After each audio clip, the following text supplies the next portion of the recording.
Hobby Quick Hits. Delivering that breaking hobby news directly to your earlobes. You want to know those hot drops from the card shop? We've got you covered. With your host, John Newman.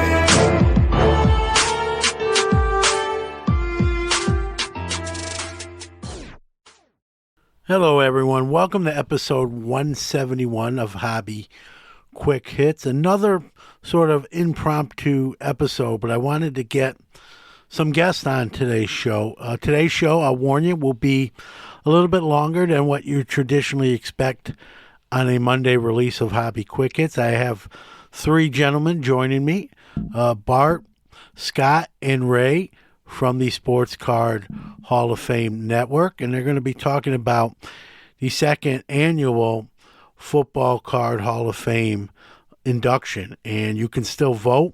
Go into the show notes and click on the link to vote for the 10 cards you believe should be in the 2024 class, and that's what this show is going to be all about. They're going to join me shortly here, and we're going to mention all 45 cards, and then talk about, 16 to 18 of them specifically and the process. These guys do their due diligence. They're very dedicated to this, so we get the fun part, we get to vote, and that's the easy part. So we're going to break it down on today's show. Again, a little bit longer. We're going to cut out the news and the release portion of this episode to keep it even a little bit shorter than it could have been. So we're going to get right into the interviews and conversation right after we hear from our great sponsor, Sports Card Shop. Hi, this is Pat Hughes, Cubs announcer, coming to you from the Sports Card Shop in beautiful New Buffalo, Michigan. The Gocher family has built an incredible place here for collectors to buy, sell, and trade cards and memorabilia. Be sure to stop by and let them show you around. TheSportsCardShop.com, connecting sports, athletes, the hobby, and collectors around the world. Hi. This is Alan Pinkett, and I'm here to tell you the Gocher family has done it again. They've just opened up the Sport Card Shop in downtown Valparaiso, Indiana, and it is awesome. If you're a collector, you need to check this place out. Tell them Alan sent you and get a free gift on your first visit.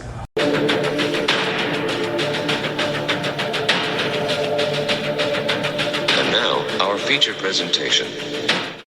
All right, good morning, everyone. A special edition of Hobby Quick Hits, our Monday podcast that usually is audio only and comes out, obviously, as I said, on Mondays. But we're doing a live Sunday morning special edition today. This will also air. You may be listening to this on Monday morning, we're doing this live today, Sunday, and joined by three great guys. Ray from Philly, Scott from Scotty Tradition, and Bart's Cards from the Sports Card Hall of Fame Network. And this we did this last year on Sports Card Nation side of the house with their first annual Football Card Hall of Fame induction. And obviously that would make this the second annual Hall of Fame card induction. 45 cards for you guys to vote on for this year's class. And I'll kick it, morning everybody. I'll kick it over to Ray to kind of, intro what you guys are doing and how it works in the process, where to go, obviously to vote on your favorite cards for this year's class. Well, thanks, John. Thanks for having us on again this year. We, myself and Victor, the rookie card specialist, and Mike, this baseball card life, we started the Sports Card Hall of Fame Network a few years ago with the intentions of having a sports card Hall of Fame for each sport. And we started with just the Baseball Card Hall of Fame a few years back. And last year, we finally got started on the second sport. And we brought in Scott of Scott's cards, Scott of Scotty Tradition, and Bart of Bart's cards to lead the way as the commissioners for the Football Card Hall of Fame. And last year was a big success. We had a really nice turnout for people voting for the first year. So we're hoping to keep this thing going and let it grow and bring in other sports and eventually basketball and hockey and so forth. So yeah, Scott and Bart did a fabulous job last year with picking cards to be on the ballot. And this year, it's going to be another fun year. So I'm looking forward to seeing everyone's reactions and seeing a big turnout this year. Like I said last year, guys, this is people probably think this is easier than it looks. You guys probably make it look more seamless, like any sort of Hall of Fame induction, right?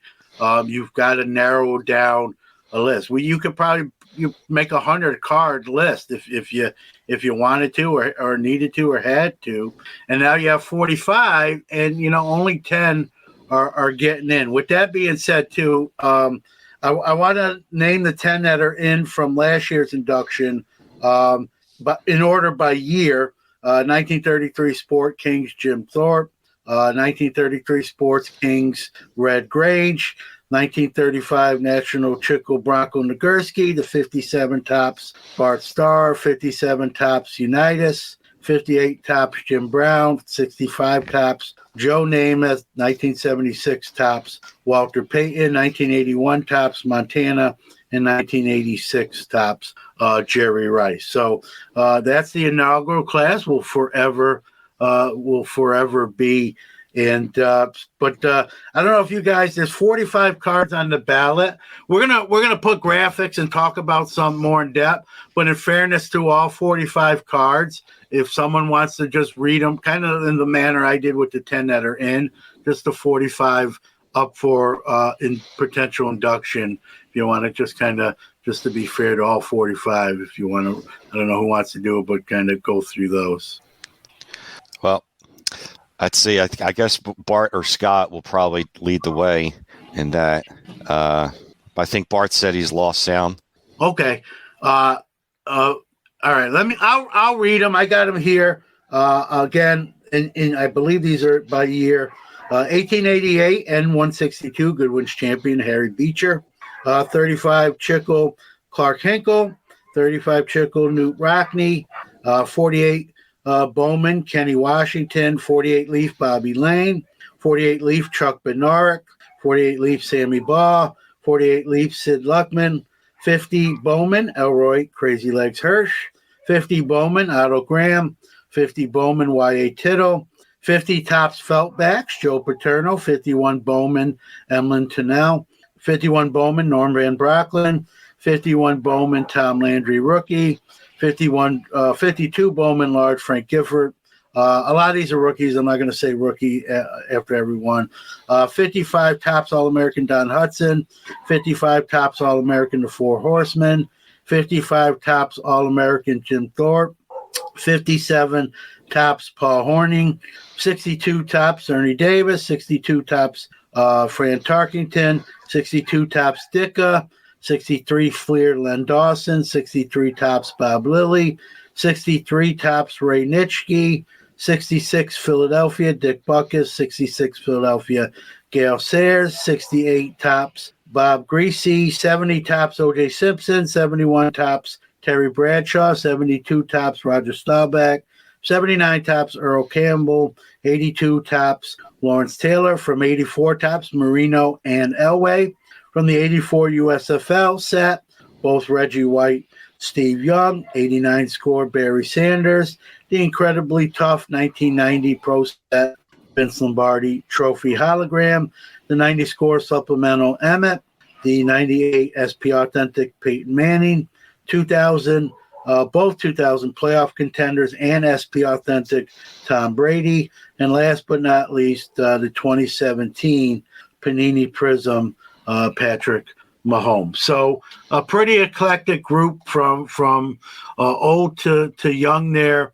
And it We'll bring Bart. I think you all right? Everything good?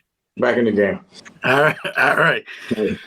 Talk a little bit about, obviously, some of the cards on the ballot are ones that didn't get in last year, and then you have some new ones. Talk about the process.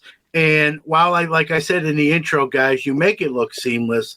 It's not as easy as you make it look. Talk about the process and some of the difficulties, with that, and how much are you hearing feedback from other people? Like, hey, this card's, you got to have this on the ballot this year. Do you get a lot of that? Well, we started thinking it was going to be 50 cards for that inaugural class. And then just with the back and forth of me and Scott, we realized we didn't want to water down the ballot too much. And we didn't want to there were just certain cards that we didn't think should compete for the first ballot. And so we only kind of had 45 strong candidates that we thought was that way. So kind of that's how the number of the ballot is. And then we just want to keep the ballot fresh. So, bottom couple go out, and then 15 new ones come in to keep the ballot at 45. And so we kind of just, me and Scott went on our own. Hey, come up with about 15 that you think, and then we just got together and collaborated. I think about 7 or 8 of those were pretty easy. We either had them or, yep, I agree with you on that one. And then so it was just a little bit of haggling back and forth for the last couple to, kind of round out the ballot and make some diversity, make sure it was, kind of appealed to a broad base of voters. And I got to unmute my mic. Scott, how much? I like Bart just said, some of them are kind of almost no-brainers, and then you have some of those where there can be some debate. I guess my question to you is, how spirited does that debate get at all? And is there hey, let's put this card in this year and we'll revisit that? Is there sort of agreements or compromises along those kind of lines? Yeah, I think there's some definitely compromises. We came up with 2 different lists of about 15, and there was some overlap, but there was some others that we had not in common. And I think that once we heard the other person's list, we were able to. For me, there was some on Bart's list. I was like, oh yeah, I hadn't considered that one, and he may have felt the same about my list. And we eventually just arrived at 15. And there was also some that last year we had comments on that people really felt strongly about being on the list. The 1888 Beecher was one of those cards that we had definitely got comments on last year that felt should have been included on the ballot. And so that was one of the reasons we had that one. Of course, there's Ernie Davis. Yeah, same. Yeah, the Ernie Davis. I had at least one comment, but possibly a few to be on the list from last year as well. So that got included. And we just made up a list of 15. We think they're all great cards and cards that will probably eventually all make into the Hall of Fame. Well, I'm going to stick up for you guys. Just to keep in mind, Joe DiMaggio didn't get into the Baseball Hall of Fame till his 3rd ballot, and I don't think anyone will argue that he's a 3rd ballot Hall of Famer. Probably a definite. I don't know what happened there, just timing and whoever was in that class. So. So you miss things, and 1888. We're talking, 135 years ago with some quick math. So you get a pass. You get a pass for me there. I'm not going to beat you up on that. What I'd like to do, guys, we're not going to go through all. We mentioned all 45 cards. I'm not going to put all the 45 cards graphics. I just took some screenshots of some that I thought would be interesting dialogue. I'll put those on the screen. So, in some cases, they're usually 2 cards in the one slide, and we can kind of talk about them. You guys can interject any of your comments, what you thought, maybe behind the scenes part of the process, how these cards made it. If they're return cards from last year, and you want to, mention that as well. So these are in no full disclosure. These are in no particular order. These will not be in order by year. Or anything like that. So let me put the first slide up here, and it's the 2 Tom Brady rookie cards, SP Authentic playoff contenders. Obviously iconic cards, even though they're of the more recent variety. But even that, we forget how long Tom Brady. These cards are now 24 years old or almost 24. years old. We think of them as sort of pretty new, but 24 years is a long time. I'm married 25, so I know exactly what a long time is, guys. And so a lot of other people will at first thought was, oh, new car, these are new. I guess they're new compared to some of the vintage ride, but Tom Brady's been retired a couple seasons now. Thoughts here on Brady? I'm going to pull the slide off the screen, and then we can kind of discuss these cards. Well, I was never a fan, obviously, but he's the GOAT, and there's no question about it. And then as far as his hobby stature, it's tremendous, especially for the modern football era. The 2000 Contenders is, it's tough to see the auto, which is tough. Contenders came out in 98, and Randy Moss and Peyton Manning kind of carried it.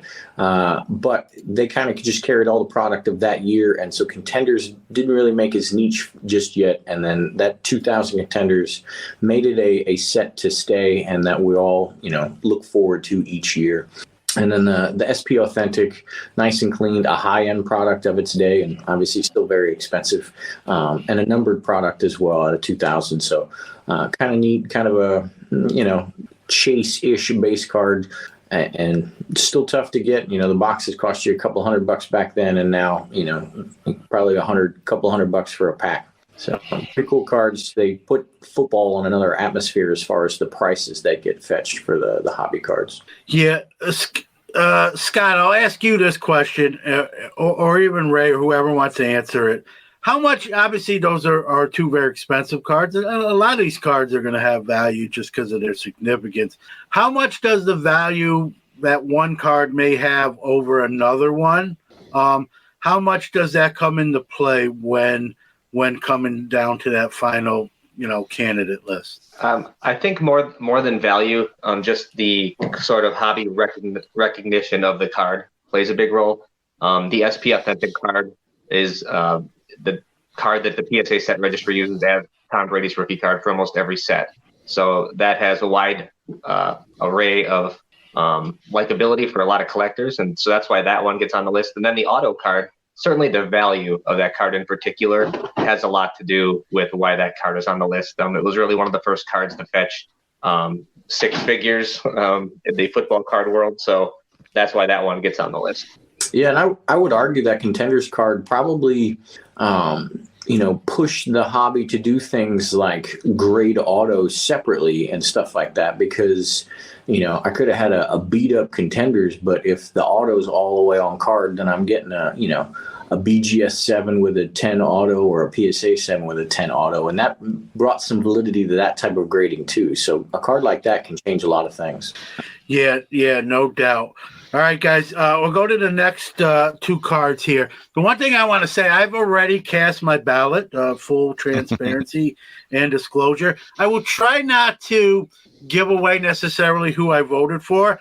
It'll probably, if you're good at reading between the lines, you probably could figure out here and there maybe some of where my ballot was cast. But I'm gonna try to keep my cards close to the vest, pun intended there. But let's go to the next two cards for up for discussion. Again, these are in no particular order. We have the 84 USFL set with the Reggie White and Steve Young rookie cards, as it's their first appearance on cardboard. I know they had Topps cards later on, but anyone knows if you're looking for that first card, this is where it's at. It's a limited brand, a limited release, and so you see a lot less of these than you do of their first Topps counterparts. I know, Scott, is probably rooting for at least one of these cards, being a Packers fan. But your any commentary with USFL cards, and I mean these are two obviously football Hall of Famers, and Reggie White, arguably one of the greatest defensive players in NFL history. Yeah, it's just amazing. The USFL had some pretty great players there for a couple of years, between like Reggie White, Steve Young, Jim Kelly's of the world. There's others as well. And, these cards are just kind of cool. They're like red, white, and blue shaped with the USFL. They're very tough for centering and chipping with the magenta background. So finding them in good condition can be difficult. And, Bart can probably speak more to the young. But as far as the white goes, I just love that classic portrait pose. Just him. Yeah, my bad there too. I did the whole white diatribe, and there's young. Both of I got a feeling. I know you guys voted. I know you voted for this. Who voted for this card? At least two of you. So, but yeah, good. But go ahead, Bart. Take the other card, if you will. Well, I will give the caveat that neither Scotty or I vote on the ballot, so we try not to get swayed. All right. Well, you can always do it anonymously. Yeah. I love them. They're kind of neat. They didn't come in packs. They came in a box, so if you got the box, you got all of them. It's just whether they came in centered or anything like that, and whether you worried about that back in 1984 as well. But two awesome players, I'm partial to the Reggie White as far as the card goes itself and the caliber of player. I'm a big fan of Steve Young. He'll get in, maybe not this year, but in a year or two. Reggie, I push a little bit harder on that. But, just having showboats written across the front of that and stuff, just the names and everything like that. It just, it's kind of an era that we don't want to forget, even though, each year kind of slowly gets forgotten. So those cards kind of bring that back up, and it's pretty neat. All right, guys, let me pull up the next slide as we go through these. Again, not in any kind of order. This is one card, a one-card slide here, but a big one, the 17 Prism Patrick Mahomes rookie card. Obviously, he's actually playing today. I call him one of the greatest quarterbacks to ever play, and I know it's early yet, but to me, that's how good he is, guys. I think, bar an injury or something catastrophic, I think when his career does end, he's going to be right there with the Montanas, Brady's, and guys like that, where we can debate who's the greatest quarterback in NFL history. I think there's at least a few more rings probably in his future, whether it happens this year, but eventually. And again, a newer card, you're looking at a card that's not quite 7 years old yet, but it's already iconic, already important. And he's got, a pretty good amount of years left to play, right? And if what I think's going to happen happens, like I just said, with a few more rings and records and that sort of thing, that card's going to even become more in the forefront. Obviously, you said you guys can't vote. I actually forgot about that from last year, so my bad there. Do you think the age of this card only being 7 years old, an active player, how do you think that will affect the voting or not necessarily? Yeah, I'm kind of intrigued myself. It is a really cool card, and obviously Mahomes has got 2 Super Bowls under his belt already, and so he does have a lot of luster out there already. But if you look at last year's ballot, it was definitely slanted more towards great vintage cards. None of the Brady cards got in last year, even though those are just amazing cards in the hobby. So I'm interested to see where this year 2 goes and to see if a card like Mahomes gets some consideration. We definitely wanted to cast a wide net for this ballot. So that's why you have the 1888 Beecher on there, and then you have a card from 2017, just to kind of capture all of it. And if you're going to have a modern card on there, Mahomes was the guy, in our opinion. Yeah, absolutely. We both thought, it should be represented on the ballot, but, we would expect that there's a good number of cards that didn't get in that first year that, still are, in the front of the line as far as that one goes. We joked talking about it on a previous video. I don't see anybody, at least in our age circles, voting that Mahomes card in over a Dick Butkus or something like that, and there's a whole host of other good cards on there. But it is a tremendous card from a tremendous player. But, in the hobby itself, it's significant. We lost, Topps Chrome in 2015. 2016 we had Prism, but then we also had things like Donruss Optic coming out, and who was going to be the next, or what was going to be the next big set. And then I think that card and then his performance with all the rookies being just actual Prism cards like this refractor chase cards of earlier just brought a whole lot of popularity, and it solidified Prism as the go-to product now as far as key for set registries or just the most recognized cards. So both parts there, the player and the card. We'd love to see, the voting there and see, if the younger demographic is jumping in on this one, because they may not recognize some of these older cards like they would this one. So that's kind of the neat piece of seeing the results. Do you think, so you mentioned with Brady being on the ballot last year, we're not getting in. Do you think almost like, a regular player Hall of Fame vote, like depending on who's on the ballot will kind of determine what year you might get in or not get in? Do you think with the two Bradys, do you think Mahomes will have to wait till those two get in or not necessarily?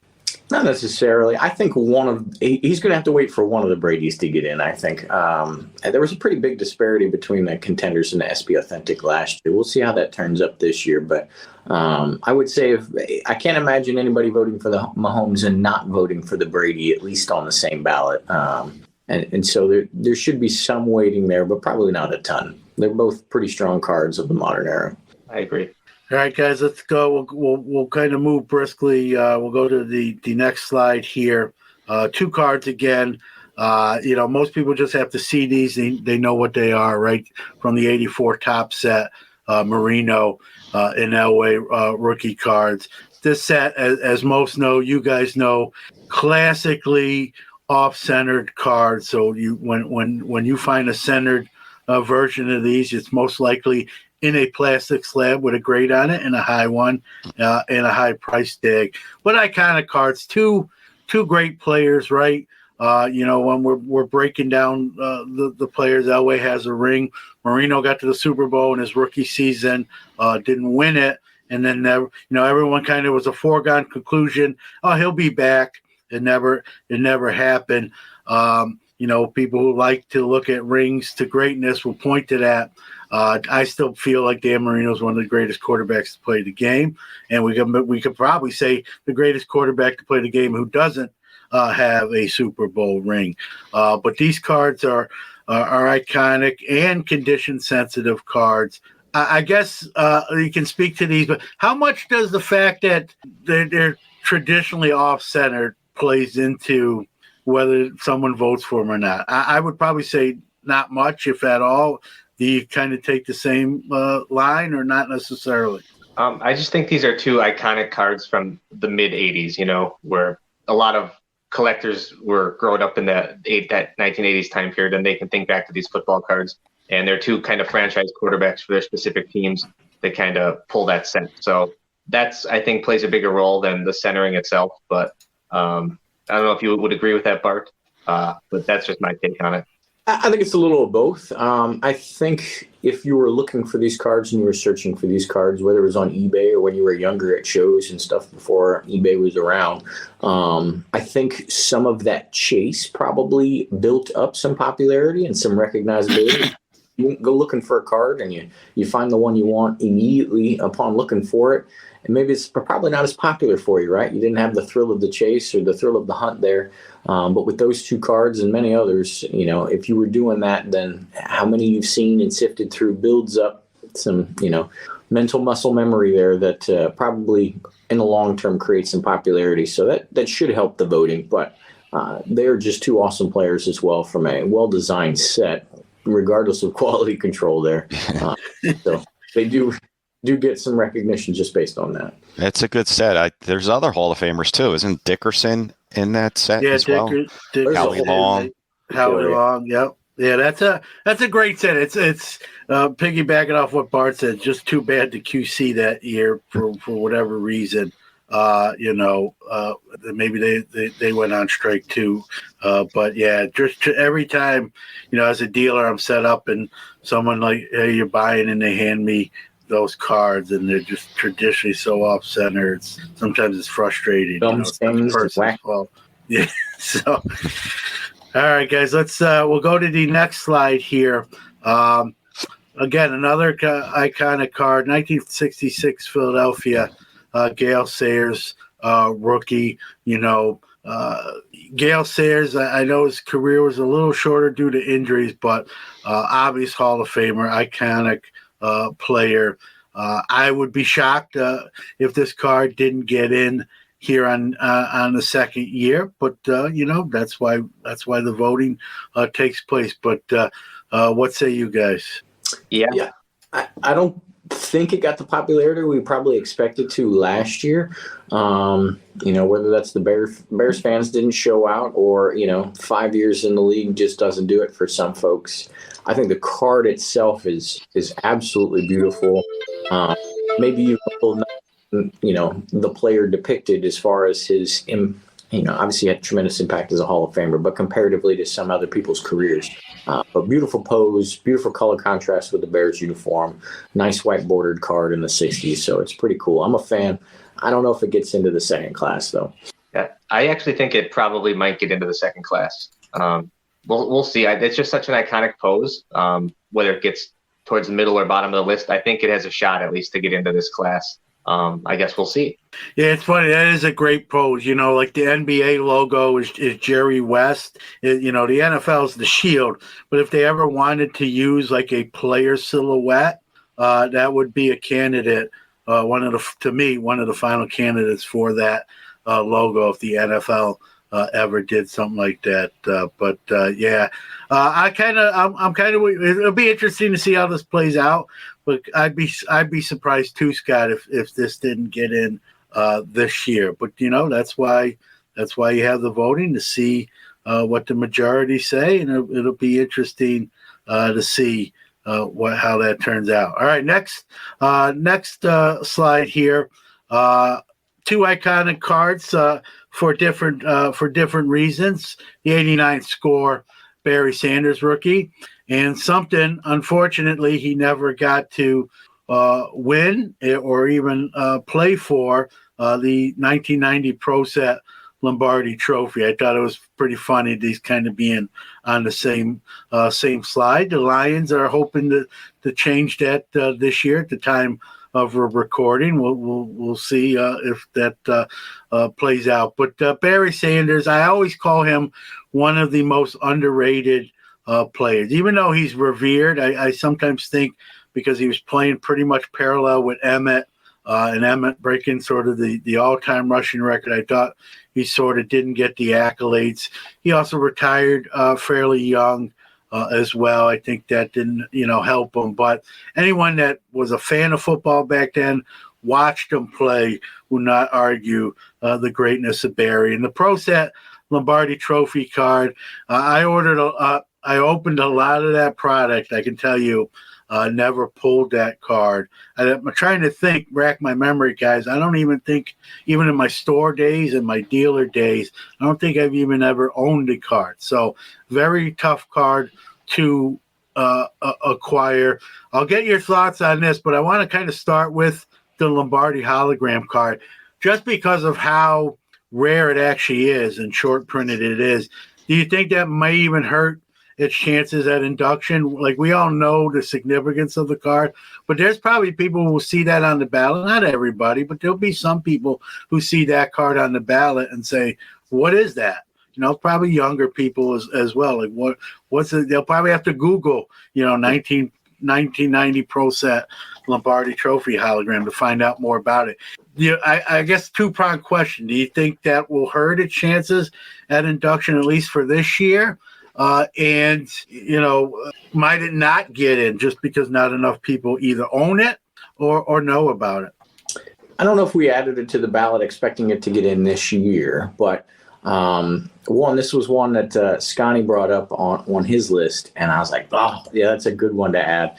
I just think it does a tremendous job in well-rounding our ballot, and then hopefully, and this is part of the goal of the Sports Card Hall of Fame Network and everything, is to promote, the hobby and get you aware of some things, remind you of some cards, whatever. So hopefully we build some momentum potentially for it, but I don't know if it'll, show up on the ballot this year and race to the front. But it's an awesome card. I opened a crap ton of 1990 Pro Set as a kid. I for years didn't believe that this card existed because I had never seen it. And because of the ballot and because, Scotty reminded me of it and everything, I bought this about a week ago in a PSA 7, and I'm pretty excited about it. That's cool. I was not a kid. I was 18 in 1990. It was just as hard for an 18-year-old kid, if you will, or young adult. Like I said, I never pulled it. I don't remember ever even owning it as a dealer or during my shop days. So congrats on the recent acquisition there. You just don't see them that often. Bart mentioned, Scott, that was your on your list that you brought to the table. Talk a little bit about it, like what resonates for you with that card. It's just something different. There's not a lot of cards with just a trophy on it that I can recall, and oddly enough, it's very hard to find. I think I don't even think there's been like a PSA Gem Mint 10 graded, so like it's not that old of a card, but it's very condition sensitive, and 10,000 is not like a small number. I think that's the number that was inserted, but there was a lot of pro set.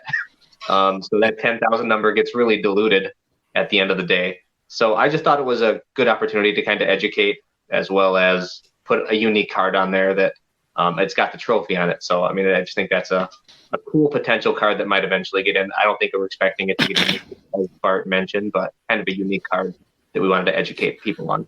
Yeah, it was probably the case of, trying new things in the 90s, right? I don't think there was a hologram card before that. Upper Deck had tiny little ones on the back of cards in 89 and stuff, but to have the full front of that card, that's why you see some surface issues and stuff, and the grades are a little rough. But yeah, there was a trajectory into trying new things in the 90s as well, so it's pretty cool.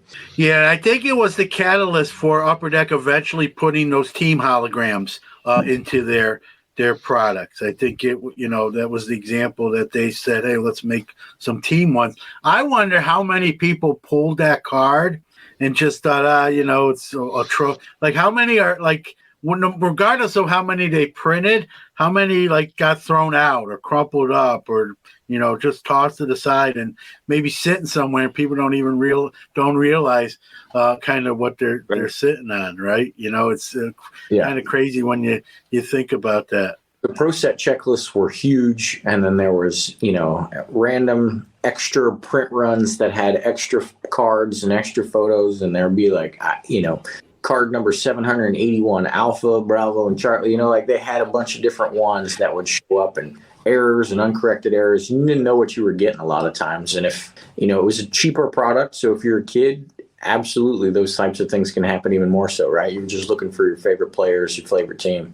Yeah, and Pro Set was really the first time it wasn't the first time, but the first time I really heard like the term master set, because with all these errors and variations, right? People were like, I got to get one of every card, right? And so they're like, hey, I'm trying to do the Pro Set master set and get one of every different version, variety, including the Lombardi trophy card, the hologram card. So that made putting that master set together, the degree of difficulty went up there, guys. Let's, I don't want to talk just about the Lombardi trophy, but let's talk about the other guy on that slide, the 89 score, Barry. Like I said, when I had the slide up, one of the greatest running backs ever to play the game. Sort of like Marino, right? Viewed as like, hey, never, one of the greatest at his position, never to hold up the Lombardi trophy. That card, again, I'll be surprised that don't get in here. I think last year, with the class, it was on the outside looking in. You think this is the year for that card, or you think it may even have to wait another year? Mm-hmm. Yeah, I think it may have to wait another year. I just think that there's a little bit of a slant towards more vintage cards getting in, and I think it might be just a little too new. I do like the card. It's a great portrait pose of Barry Sanders, and he's just one of those mythical almost figures because he did leave so early. He just left us. He kind of pulled a George Costanza and went out on top, and he left us wanting more. So he has that little bit of mythical kind of nature to him. So it's a great card, and people definitely hold him in high regard. But whether it gets in this year, I think I would be surprised. But I've been surprised before, so we'll see. Yeah, go ahead. The cut line there. It's not a good pose, but everything else is awesome, right? Like Barry Sanders, best running back I ever saw. And Christian McCaffrey led the league in rushing this year, and Barry averaged that more than that for 10 consecutive years and then walked away. And McCaffrey led it by a couple hundred yards this year, which is just wild numbers for what Barry Sanders did. 89 score, we didn't have multiple sets through the 80s like baseball did. That was the first year we started seeing more, and that was the higher end product. So it was kind of a big deal, colored borders and all those things. Wish they'd have picked a better picture. If they'd have put his 90 tops or his 89 tops picture on the 89 score, we might have had a different ball game. But it is. Yeah, I'm a sucker for big close-ups, especially in football, because a lot of times you don't, they're wearing the helmet so much. So that doesn't bother me as much. Like, I get it. Like, it's not like that. We just talked about the Gale Sayers 66 Philadelphia, right? And that great pose and that great shot. I like both, I guess. It doesn't bother me as much, as you would have liked to see a better pose. But I get it. You know what I mean? Just a little bit more. It doesn't, even if it's a portrait, like give me a little bit more of the jerseys. Let me see some more lines. Yeah. Stuff like that. I agree with that. Yeah, if you didn't know he played on the Lions, you would, you wouldn't have known, right? So, yeah, I agree with you that much. And piggybacking off what Scott said, not only did he retire kind of early, and he just went out of the limelight. He didn't do commercials. He wasn't appearing on like pregame shows, or he didn't get into the media. He just kind of disappeared. Like you said, that factored into the mystique. Scott there as well. Now we're seeing more of them again with sort of the resurgence of the Lions, and I'm kind of like that it took the resurgence of the Lions to we get to see Barry again, and he's funny dude. There's a documentary that just came out on Barry Sanders that was fantastic. Yeah, it's really good. He explains why he literally just poofed, walked away. Yeah, and I'm glad to see him back getting and sort of getting some of that deserved recognition, even a little bit after the fact. And he's, while he's quiet and kind of shy guy, he's got a dry sense of humor too. So it's good to see him back, and hopefully we see more of him. I think he's just sort of got a lot of that sort of charisma about him because we don't get an over, I love Peyton Manning, but you change the channel just two, you go up twice, you're going to see him on some, whether it be a commercial or some kind of show, you see him, and he's hilarious too. You don't get that with Barry. So when you do see him, you sort of appreciate the fact that you do. All right, let's go to the next slide here, guys. We'll kind of move kind of quickly. 79 tops, Earl Campbell rookie, 82 tops, LT rookie. Earl Campbell, another running back that, as a Steeler fan, believe me, I saw him up close and personal, and we'd probably have a few more rings if it wasn't for Earl Campbell. And just a great player that I don't think, again, injuries kind of cut his career short, of just his running style. He was just a bruiser, wouldn't really avoid contact, would just go to run you over and carry you. So he doesn't get enough credit for the running back he was. LT, arguably one of the best defensive players of all time. Some off the field issues, as we all know about. I guess we'll start there. How much does the off the field stuff you think? I know it does sometimes play in the the real Hall of Fame, whether they get inducted. How much of it do you think it plays on the card side of the house or not? I would say it depends on the off the field. For LT, a little recreational activity when he was younger probably doesn't hurt him quite as much. We kind of want our, defensive people a little crazy and stuff like that. But when he goes a little too far, potentially with like O.J. Simpson, it's going to hurt him significantly. So, but everybody kind of reads those differently. But it depends on the transgression off the field for sure. I agree with that.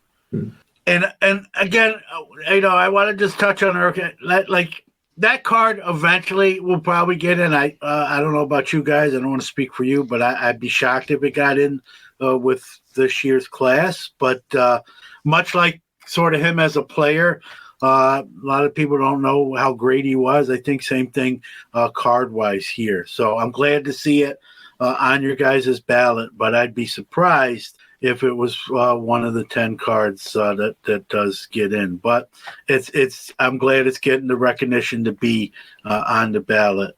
Whether it gets in or not, we'll have to wait and find out there. All right, next slide, guys.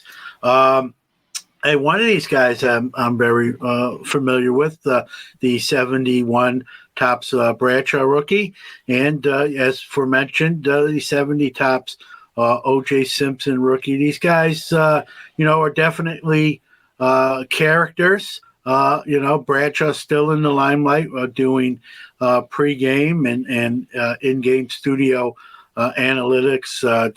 Just a that's the first word that comes even as a Steeler fan. Just a character. Right? He laughs at himself. We laugh at him. Sometimes he screws up names and teams and highlights. But 4 Super Bowl rings, right? O.J. Simpson, we don't have to, we know all about what happened off the field. And again, I don't know. 2 iconic cards for various reasons, guys. I won't even ask a line of questions. Just some of your thoughts on these 2 particular cards. Well, I think Bradshaw obviously was the leader of those Steelers teams, as you know, John. How could you not put that card on there, right? I know Steelers have a great fan base in particular, so I'm kind of curious, putting the question back to you, is there any other card that's as desirable for a Steelers fan from that time period other than Brad? So here, I'm a Mean Joe Green guy. Like, Mean Joe Green's my guy. Believe it or not, I'm not a huge, this might sound sacrilegious. Like, I understand he was Super Bowl MVP a couple times, got the 4 rings, probably wouldn't have got those without him. I'm not like an over-the-top Bradshaw guy. Just you look at some of the stats. He had some rough seasons too, where threw a lot of picks. It was a different game. So in fairness, it was a different game than it is today. But Mean Joe Green for me was my guy. So I would answer that with Mean Joe. Jack Lambert, just fire and brimstone, is another one on many Steeler fans' card list, to get a Lambert rookie. But you can't argue with the resume, right? Like we just said, 4 rings, Super Bowl MVP, kind of just a happy guy, likes to laugh at himself and at other people. Not shy, he makes some comments. He's been critical of Mike Tomlin, called him a cheerleader, not as great as coaches, man. So I almost appreciate, whether even if I agree with him or don't agree with him, I appreciate that he doesn't give that down the line vanilla opinion. He'll say what's on his mind.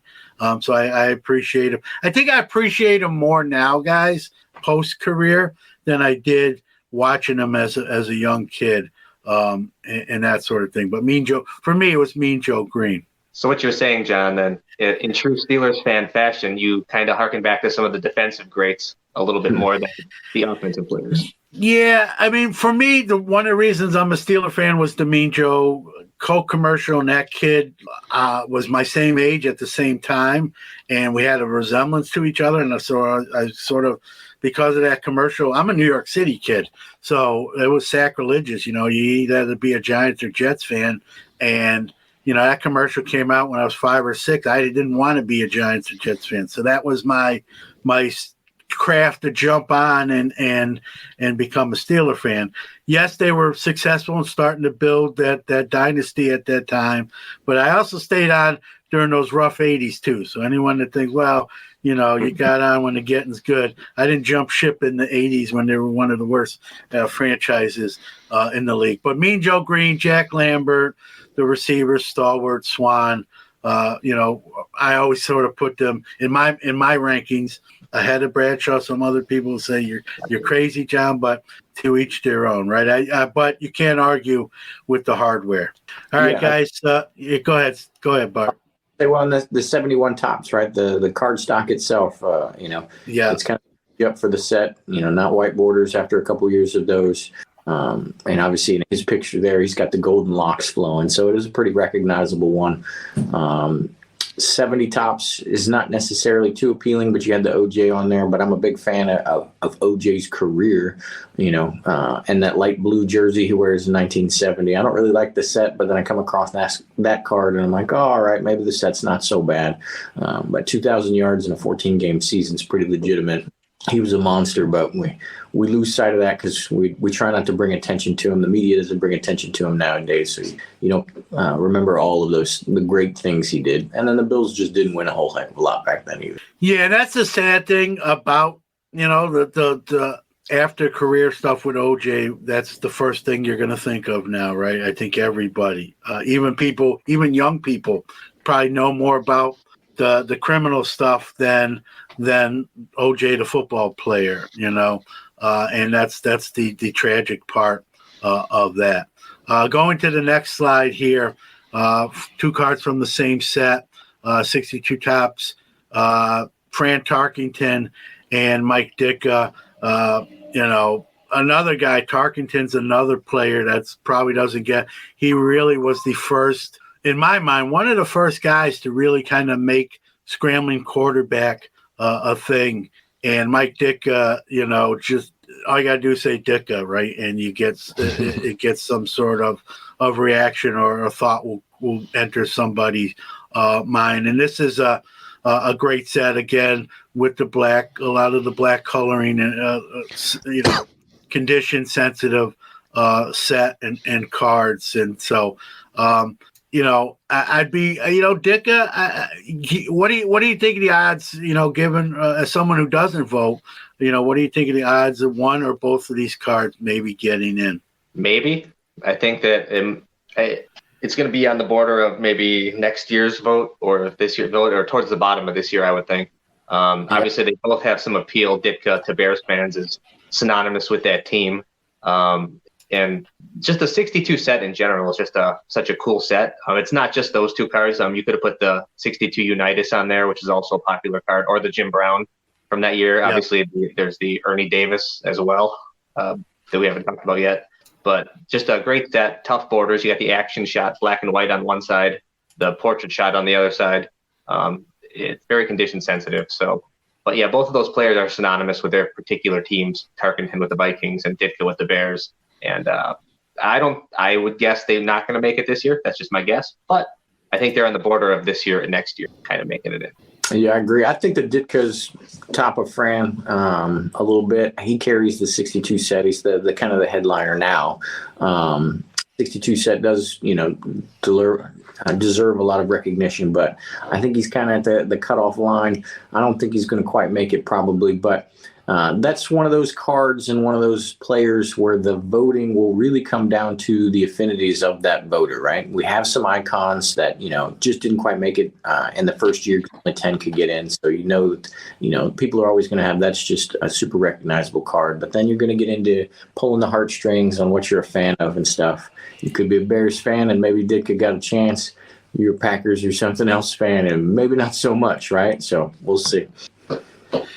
Yeah, it's funny. Older guys like we are remember Ditka a little bit more as a player than some younger folks that just thought he was that fiery Chicago Bears coaching legend. He was a Hall of Famer before he ever even coached his first game in the NFL. But a lot of people don't even realize what kind of player he was before he even became a coach. And so that, to me, that even makes that card even more iconic. When you have a person that could get in just as a coach and get in just as a player, and they were great at both. You don't always see that. That's not very common in not just football, but in a lot of sports. I mean, you look at even baseball managers. Most really great baseball managers were terrible players. Here you have a great player and a great coach. And then he became, an analyst and was pretty good at that, very opinionated and animated and said what was on his mind. So, in a way, he could have been a 3-time Hall of Famer. He could have probably got in the media. He might get in the media Hall of Fame, too. So he's definitely moved the meter kind of a guy. And like I said, with Tarkington, just one of those quarterbacks that kind of overshadowed by his contemporaries and doesn't get, I think, enough credit. But that card might have to wait, like Scott said, another year. But you segue to it. I don't have a graphic because I have the card right here, but you mentioned it. I will tell you this. This is the one card I will omit out of the 10 that I did vote for. It's the 62 Ernie Davis rookie, and never wound up playing in the NFL. If you get a chance, watch the movie The Express, but I'll give you the Cliff Notes version for those that don't know the Ernie Davis backstory. First pick overall by the Browns, and they already had Jim Brown, who recruited Ernie Davis to Syracuse, where he had an All-American career. So that was all set to be a two-headed backfield monster, and unfortunately, tragedy struck when Ernie was diagnosed with leukemia, fought hard, unfortunately succumbed to the illness and never played a down of NFL football. The field here in Syracuse, the Dome, is called Ernie Davis Legends Field. And so for those of us here locally in Syracuse, he's an icon and a legend. And we talk about heartstrings, Bart. For me, I voted for this card. I'm going to politic a little bit. I think everyone should vote for this card. But it's an iconic. It's a sad story. If you learn about Ernie Davis, he was a great young man that was taken too soon, and it would have been just interesting what could have been, right, with Jim Brown and Ernie Davis in the same backfield. Think about potentially, I say the card's iconic now. Unfortunately, for tragic reasons, this card could have been iconic for stat reasons, and unfortunately, we'll never know that, right? We can only think about it. So this one's my sentiment, gets my vote, sentimentally heartstrings, like Bart pointed out. I don't know. I hope it gets in for those reasons. If I'm betting, I don't know if will be the year, but I'm doing my part to try to make it happen. Your thoughts, guys? Thanks. That's a cool thing. Yeah. And I don't want to make the whole show, the Ernie Day, but if you don't know about him already, learn about the not just the player he was, but the person. He took, he took some racial abuse here in Syracuse during his time here, and turn the other cheek, as they say, and now that every SU player that plays here plays on Ernie Davis Legends Field. Not Jim Brown's Legends Field. It's Ernie Davis Legends Field. And Jim Brown came to that inauguration of the field and said that it should be.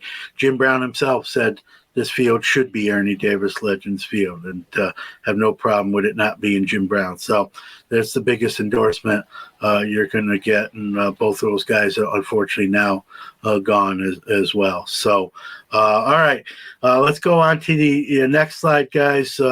One card here, 1963 Fleer Len Dawson rookie. Nice to see Fleer, cards getting a little love. Another quarterback that I think, when you look at the body of work, doesn't get probably the recognition that he does. I love the iconic picture of him on the bench smoking a cigarette during the game.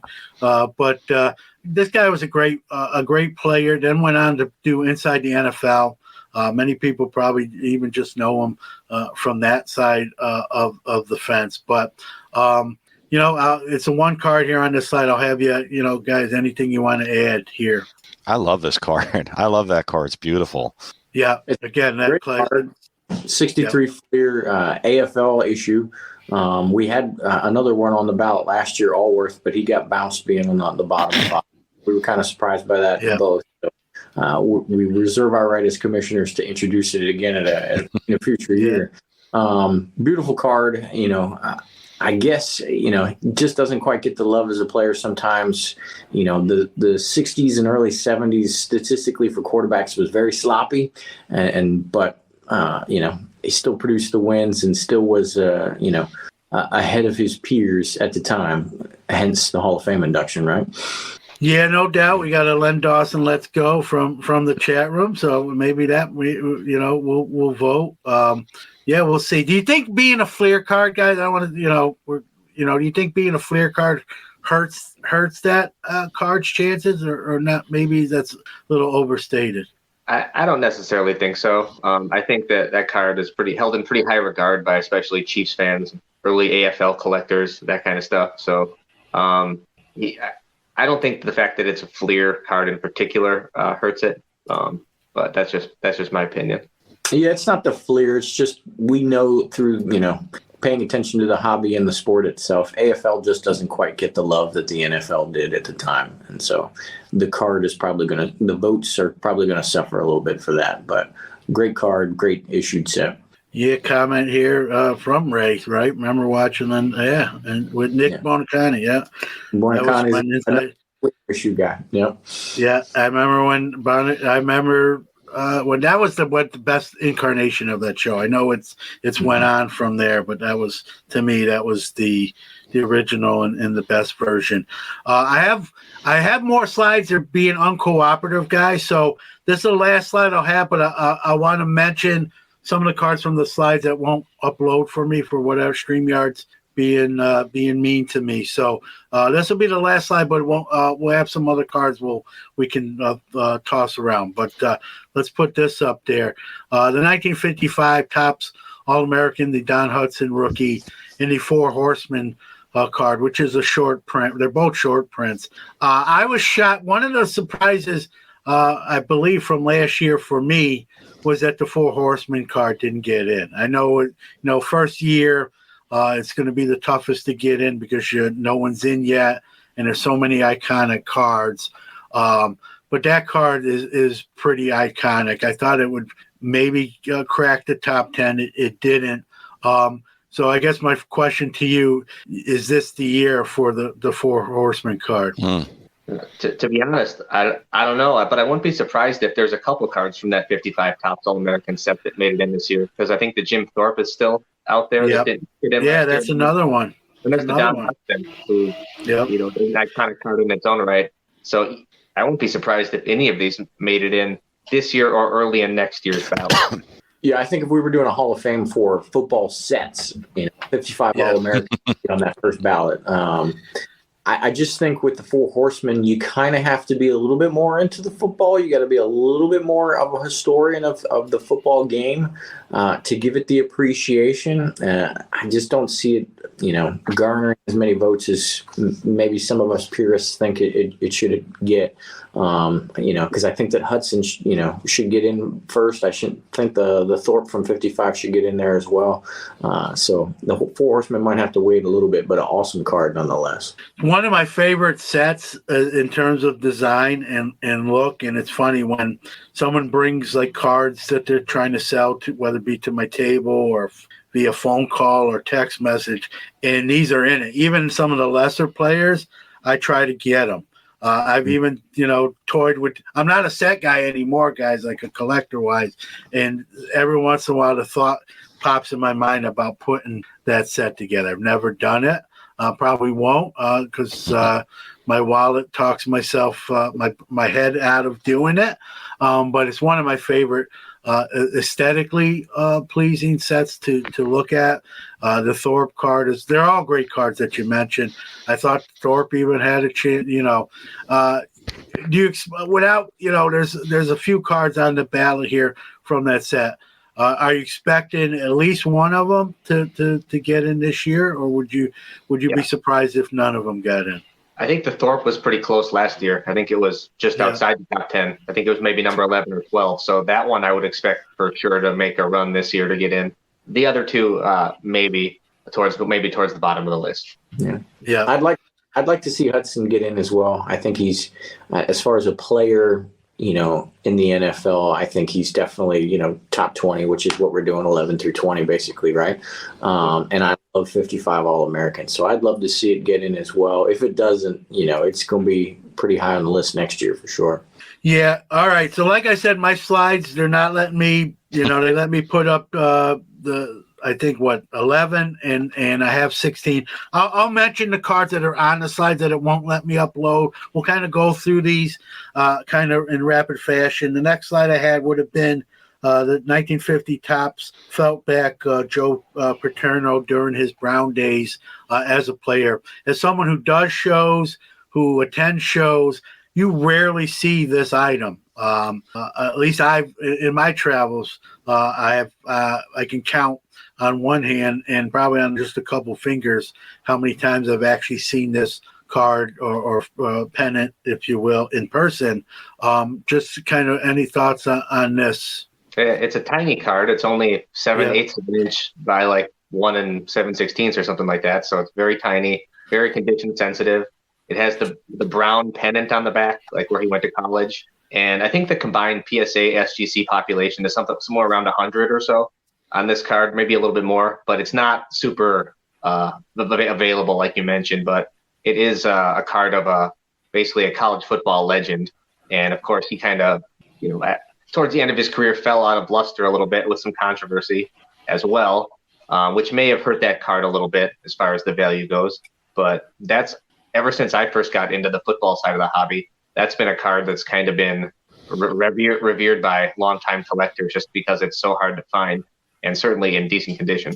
Yeah, and it's kind of a neat set too, right? We were excited to add this one to show some diversity in the hobby as well, as opposed to just your traditional, this is a vintage Topps card of this year type of thing. So the felt backs and everything like that, pretty neat. And then, Joe Paterno, most winning coach in NCAA, all the awards, 2-time national champ, pretty big deal.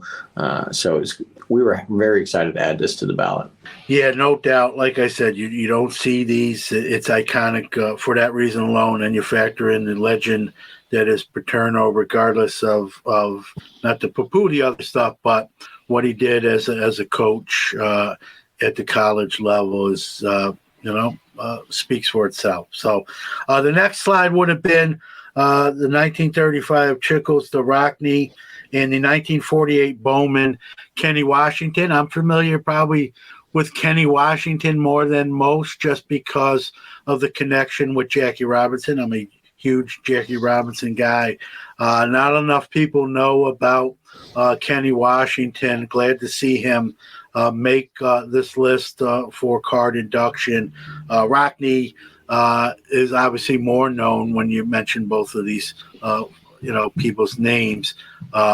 Your thoughts on both of these cards? Well, I think that Kenny Washington, we just wanted to add just again to educate and to not, as you mentioned, not a lot of people had heard of him, but he did play baseball with Jackie Robinson once upon a time at UCLA, and he was a great player there, an All-American at UCLA. Ended up not being able to go to the NFL right away after he graduated college because there was I believe it was a 12-year ban on African-American players. And then Kenny Washington was the first to reintegrate into the NFL back in 1946. So very important card. That number 13 is retired by UCLA. By that time, unfortunately, his knees were pretty shot from playing in that other league and playing through college. So he only played, I think it was 3 years or maybe it was 4, something like that in the pros. But still, one of those players that is just more so than anything, this Hall of Fame is a collection of stories. So you get people like Kenny Washington, Ernie Davis, like you mentioned earlier. They just have such great stories that's why they're in consideration for this Hall of Fame. Yeah, well said. Canton is a museum of the story of football, right? And so we're kind of hoping for, the votes year after year to build up a collection that kind of does the same for the football card hobby. Kenny Washington means a lot. 48 Bowman's kind of a neat set as well. Kind of a cool picture. He was also rated better than Jackie Robinson was on the team with him. So he was a pretty legitimate baseball player.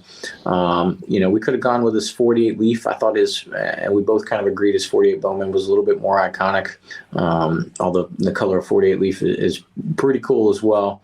And then the Newt Rockney, it's hard not to know that name if you're a football fan at all, because they still talk about it on some Saturdays and football casts and stuff like that. But It is along the lines of that Four Horsemen a little bit too. Is you got to be able to reach back in the history of football and your memory banks and stuff. And so if you haven't lived through some of those things, it may not be quite as near and dear to you as some of the other cards. Yeah, my next slide, like I said, I apologize, they're not uploading. But I also did not want to not talk about them necessarily. So, 1950 Bowman autogram rookie. Autogram's another quarterback, right? That doesn't, I think, get as much love as he really should. This card will get in. It's just when, right? I don't think there's any doubt. It's just what year does it happen? Your thoughts is, could this be the year, or might it have to wait to another induction? I think this is the year probably for this one. 50 Bowman's a pretty cool. He's a big time winner. I don't know why he doesn't get full credit in the hobby. I don't want to say discredited, but he doesn't quite get full credit in the hobby. Consistent NFL champion. Obviously, he had a whole host of stars around him because there's lots of Hall of Famers from those Browns teams. But big guy in the trajectory of the game and the forward pass, etc. So I think it gets in this year. Yeah, I would agree with Bart. I think he just finished outside that top 10 last year. Maybe he was top 15 overall. So he has a good shot to get in this time around. Yeah, no doubt. Yep. I agree. All right, the last slide and the last two cards that were on that slide, guys. 1951 Bowman, Tom Landry, rookie. 1952 Bowman Large, Frank Gifford, rookie. Almost like the autogram. I kind of look at these cards are getting overshadowed by a great list that you guys put together last year. No one will argue that these cards eventually will wind up in the football card Hall of Fame. Landry, known, a lot of people don't even realize he played for the New York Giants. Just know him as the fedora wearing Cowboys legendary coach. And Frank Gifford, one of the greatest players to do it, and then became more known, I think, for the broadcasting, and then being Kathy Lee's husband later on in life too. Unfortunately, I don't think sometimes people lose sight that how great they were as players as well as for what they did post-career. So I look at these sort of similar to the autogram card. These are no doubters that will eventually be in. Sort of your odds as non-voters to how you see this year. Yeah, two great cards. It helps your hobby staying power by playing in New York for sure. And then, as you said, they stayed in relevancy through football for many, many years to come. And that's very helpful as well. And then, perk of the Giants uniforms, but bold colors. And so 51 and 52, those cards have very bold colors of the uniforms, red, white, and blue with the borders and everything else. So great looking cards, great poses. And so they are strong candidates. I think the Landry's going to be closer. I think the Giffords might be a little bit more distant, but very good cards. And I would not be upset if they got in. Yeah, I don't know if I'd expect him in on this ballot. Maybe towards the bottom, or maybe in the next year. But I think I agree with Bart in that I think the Landry maybe gets in before the Gifford. But just speaking about those early Bowman sets in general, they're just beautiful cards. Even the 50 Bowman, 51, 52. If you just want to look at some super artsy football cards, those are the sets to look at. I'm just a big fan of all of those years there in the early 50s for Bowman football. Guys, you mentioned some of the cards that just missed last year that you sort of expect to get in or have a good shot at getting in this year. The reverse of that question, is there some that just missed last year that you think off the top of your head might have a little drop just based on some of the new cards and that sort of thing? Does anything stand out? I think those, again, because we're only on the second class, I think that, numbers 11 through 20 pretty strong. And so if they were strong in that first year's ballot, they're gonna stay that way. I think we'll have that issue in another year or two where you'll see some larger fluctuations, just based on the popularity of the time and, whatever gets introduced. But I think for this year, it'll probably stay pretty consistent. Just to spin off of that, guys, I have the list in front of me that were just missed out last year. For 11, it was the 50 Bowman Otto Graham, 55 Topps All-American Jim Thorpe, 89 score Barry Sanders, 2000 playoff contenders Tom Brady, 48 Leaf Sammy Ball, Gale Sayers rookie, Bradshaw. These were just outside the cusp.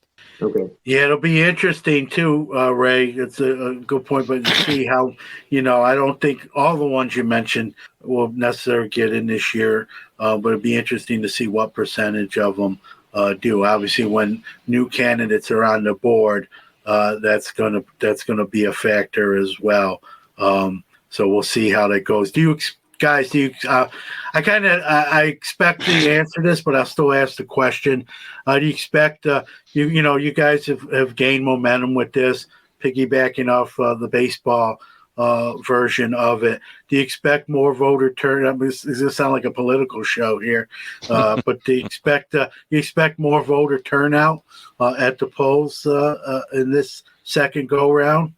Sure, we hope so. I'd like to think we did pretty well that first year. So, we're not chasing numbers and things, but we do want enough votes to, create the disparity where it's, a clear cut with, number 1 through 10 for the given year and things like that. And, while we're not counting votes, it shows that we are doing our part and getting the hobby out to folks and continuing, to cultivate the community and stuff like that. So we are looking for that piece of it, and votes are kind of just the piece that shows us some of that.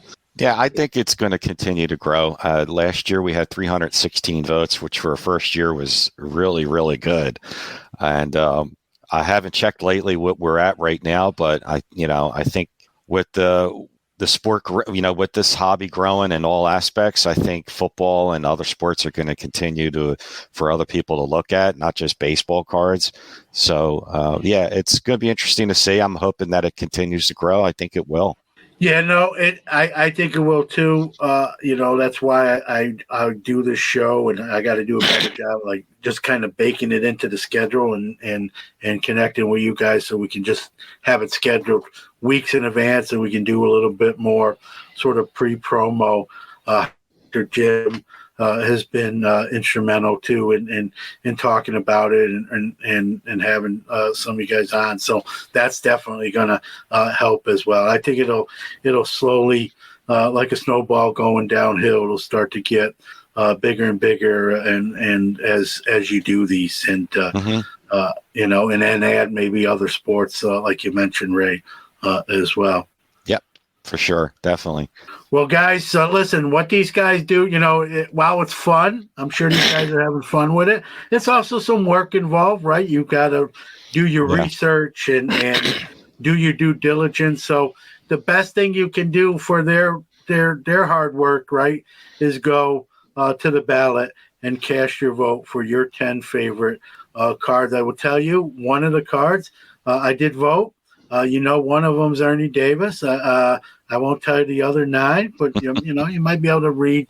I will say this. I will tell you one card I didn't vote for, and we talked about it. I did not vote for the Terry Bradshaw, even being the Steelers. But that show you, and the reason I'm saying that is just that to show you, I'm trying to vote with my head and not just because Steeler appears on a card. So I didn't vote for Bradshaw. I voted for Ernie Davis and 9 other cards as well. You should pick your 10 and reward these guys for their efforts and putting in the work. Ray, I know you've put it in the chat, but I'll put it on the episode notes as well. This will come out. If you're watching us live, this will be out tomorrow morning in podcast only form. If you're listening to us in that respect, thank you as well. And you folks, please go out and vote. And the voting ends on the February 6th is when the voting ends, and the Bart and Scott will come out and do the to show who got elected on the day before the Super Bowl, which would be Saturday, February 9th.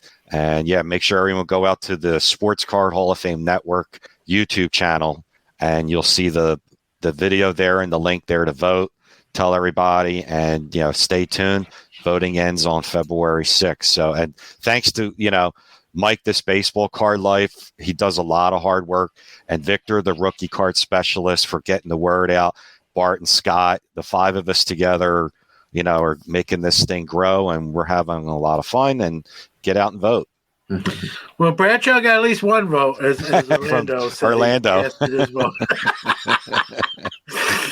All right, but yeah, listen, I can't argue. Listen, he's a Hall of Famer, like we talked about. Well, thanks, guys, man. Continued success. Thank you for the work you put in it. We get the fun part. We just get to vote for the 10 cards we want to see get in. We have the easy part of it. But like I said, I hope to continue doing these shows and promoting this and getting the word out there, being even a very small part of what you're doing. So thanks, guys. Thank you. Thanks, John. Yeah, you're welcome. If you're listening to this on the audio side only, and you want to know where to go to vote, the link is in the show notes. Just click on that. Boom, you're there. Pick your 10 cards, and you like they say in real politics, you can't complain about the hobby if you don't participate. So if you don't vote, you can't complain. There you go. All right, guys. Thanks, and be interesting. You got about a week left to vote, and we'll see. Then we can debate who should have made it and who shouldn't have made it, like we do with the real Hall of Fames and all that fun stuff. So, again, thanks, guys. Thank you. Thank you.